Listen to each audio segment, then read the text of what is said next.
안녕하세요. 인생 닥터입니다. 아무리 기도를 해봐도 응답을 받지 못하신 경험은 누구나 있을 거라 생각합니다. 간절히 기도하고 수없이 많이 기도했음에도 아무런 응답을 받지 못하면 허무하기도 하고 많이 답답하죠. 그리고 과연 내 기도가 응답을 받을 수 있을까 하는 의구심도 들게 됩니다. 이번 영상을 통해 어떻게 하면 기도의 응답을 받을 수 있을지, 그에 대한 방법을 조셉 머피 박사가 쓴 끌어당김의 기적을 통하여 자세히 알려드리려고 합니다. 그토록 원하던 기도에 응답을 받은 여러 실제 경험담을 바탕으로 그 방법에 대해 말씀드릴 테니 끝까지 영상을 보시고 많은 것을 얻어 가셨으면 좋겠습니다. 자, 그럼 바로 시작하겠습니다. 무한한 지성이 기도에 응답한 방법. 오클랜드의 고결한 생각의 사원에서 강의를 한 적이 있다. 쉬는 시간에 더글러스가 나에게 말을 걸어왔다. 2년 전 딸이 뉴욕으로 이사 갔습니다. 그 이후로는 딸의 얼굴을 본 적이 없어요. 딸을 만나러 가고 싶은 마음은 간절하지만 그럴 여유가 안 돼요. 오늘 강의 내용 기억하시죠? 네, 물론이죠. 그런데요. 의구심이 드는 것을 이해합니다. 하지만 의구심을 제쳐두는 법을 스스로 배워야 합니다. 이렇게 해보세요. 하루 몇 번씩 조용한 곳으로 가서 휴식을 취하세요. 그리고 이렇게 학원해보세요. 무한한 지성은 신성한 질서에 따라 뉴욕에 있는 딸을 보러 갈 수 있는 길을 열어줍니다. 매일 저녁 잠들기 전 뉴욕의 공항에 있는 자신의 모습을 상상해보세요. 그 장면을 최대한 선명하고 사실적으로 상상해보십시오. 따님이 반갑게 안아주며 아빠, 드디어 만나서 너무 기뻐요 라고 말합니다. 딸의 얼굴에서 기쁨을 보고 딸의 목소리에서 사랑을 느낍니다. 그는 그렇게 하겠다고 약속했다. 오클랜드를 떠나기 전 호텔 방에 전화가 울렸다. 더글러스였다. 기적이 일어났습니다. 사업을 하던 시절 동업자가 몇천 파운드에 달하는 금액을 저에게 사기친 적이 있었어요.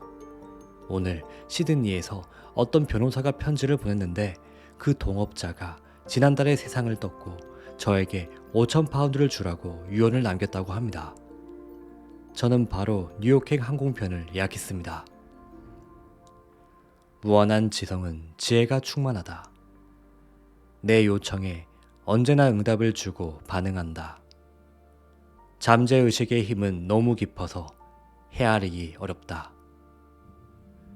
나는 젊은 시절 군에 복무한 적이 있다. 아이작도 같은 대대에서 복무했다. 어느 날 그는 이런 말을 했다. 난 늘 의사가 되고 싶었어. 의학 전문 대학원에 지원했는데 2년 연속으로 떨어졌어. 이제 꿈을 포기해야 하나 봐. 왜 불합격 통보를 받았는데? 대학에서 성적이 별로였어? 전혀 아니야. 성적은 평균보다 훨씬 높았지.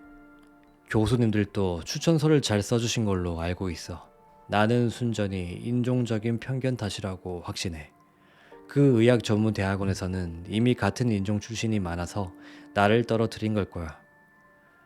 아이작이 내린 결론이 맞는지 알 길은 없었지만 당신은 물론 요즘 또 그런 일들이 일어난다는 것은 알고 있다. 어쨌든 자신이 말한 바를 확신한다는 게 보였다. 나는 그에게 무한한 지성은 차별하지 않는다고 말해주었다. 무엇을 믿느냐에 따라 무한한 지성은 각기 다르게 응답할 뿐이다. 우리는 현재 의식과 잠재 의식 관계에 대해 오랫동안 이야기했다. 이야기가 끝날 무렵 아이작은 잠재 의식의 문제를 넘겨주기만 하면 잠재 의식이 문제에 대한 해답을 보여준다는 것을 깨닫기 시작했다. 나는 그에게 밤에 잠들기 직전 자기 이름이 새겨진 의대 졸업장을 상상하며 의사 면허증을 가졌다고 확언해보라고 했다. 면허증을 손에 쥐고 성취감과 자부심을 느끼는 자신의 모습을 상상해보라고 말이다. 잠재의식에 인상을 남기기 위해 그는 최대한 현실적이고 자연스럽게 마음속의 이미지를 그렸다. 얼마 지나지 않은 어느 날 아침, 아이작이 나를 찾아왔다. 무슨 일이 일어날 것 같은 예감이 들어 얼마 지나지 않아 이곳을 떠나야 할 것 같아. 잠재의식이 그에게 알려주고 있었다. 그날 늦은 시간, 지휘관이 그를 잠깐 보자고 불렀다. 인사과 개원은 의학 전문 대학원에 갈 수 있는 프리메드 과정을 수강할 점수가 된다며 선별 검사를 치를 것을 권했다. 잘 해내기만 한다면 육군의 지원을 받아 대학원에 갈 수 있을 터였다. 아이작은 어렵지 않게 시험을 통과했고 곧 의대 수업을 듣기 시작했다. 그의 무한한 지성은 마음이 원하는 것을 할 수 있도록 문을 열어주었다. 기도가 감옥의 문을 열다.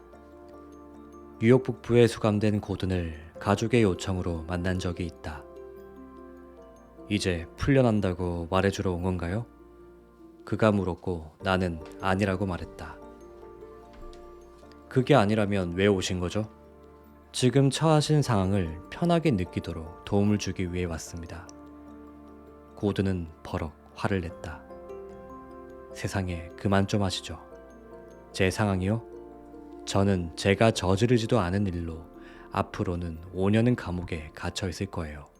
저보다 더 죄질이 나쁜 놈들은 밖에서 새처럼 자유롭게 헐헐 날아다니고 있어요. 아주 신나게 살고 있죠. 저는 감옥에서 풀려나기를 기도하는 것 빼고는 하루 종일 아무것도 안 해요.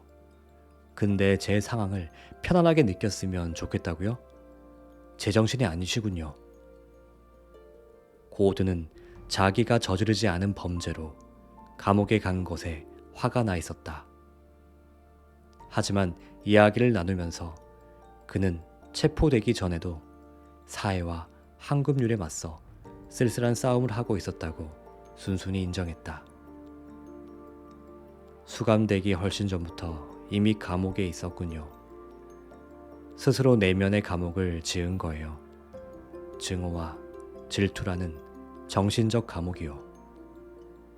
내일 당장 이 감옥에서 나간다고 하더라도 마음속에 지은 감옥은 고든 씨를 따라다닐 겁니다. 하지만 그런 부정적인 태도를 버린다면 몸은 감옥에 있어도 진정한 자유를 찾을 수 있을 겁니다. 나는 고든에게 마음가짐을 바꿀 방법을 자세히 설명해 주었다. 그는 다음과 같이 확언하면서 미워하는 이들을 위해 기도하기 시작했다. 우주의 사랑이 그들 안에 흐릅니다. 모두의 성공과 행복, 평화를 기원합니다. 그는 이 말을 하루에도 여러 차례 반복했다. 밤에 잠들기 전에는 가족과 함께 집으로 돌아가는 모습을 상상했다. 자신의 품에 안긴 어린 딸이 아빠가 집에 와서 정말 기뻐요 라고 말하는 모습을 상상해 보았다. 고든은 이 장면을 머릿속으로 그렸다. 상상이 너무 사실적이고 자연스럽고 생생한 나머지 그의 일부가 되었다. 그는 자유에 대한 믿음을 잠재의식에 심는데 성공했다.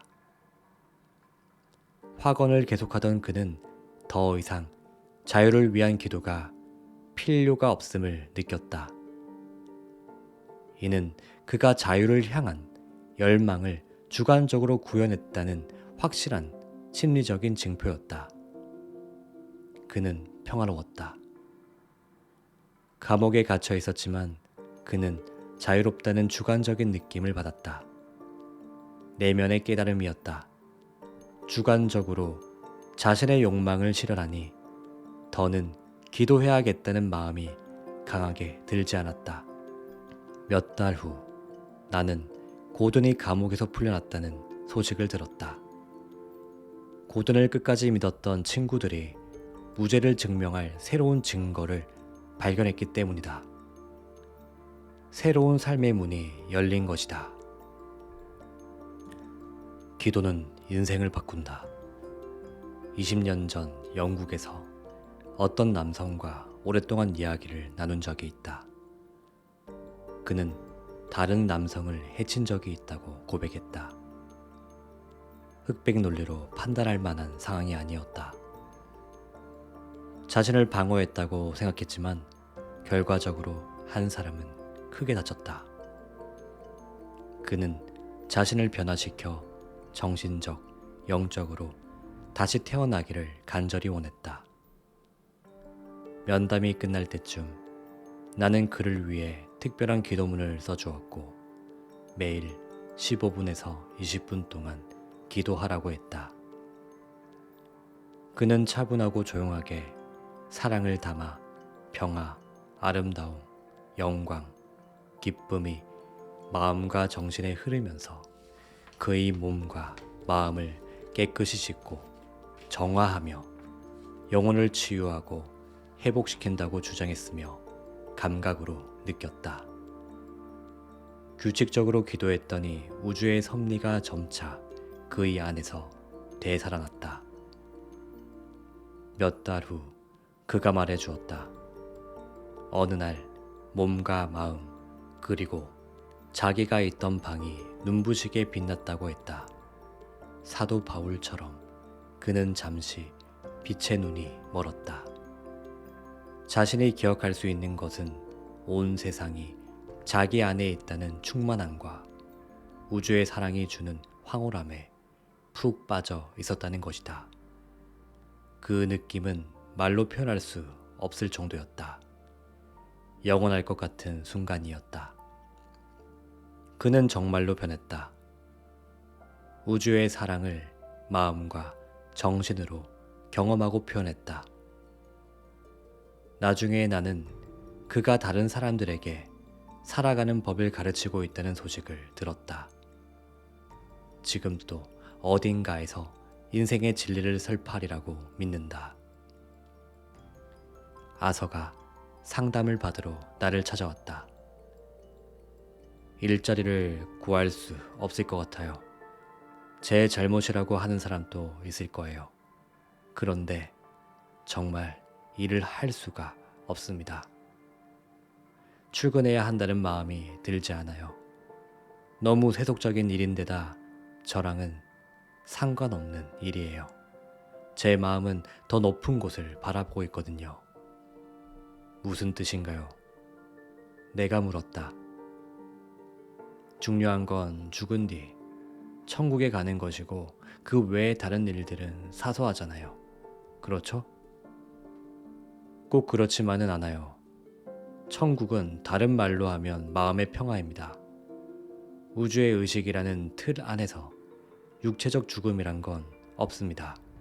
죽음은 심리적인 과정일 뿐이에요.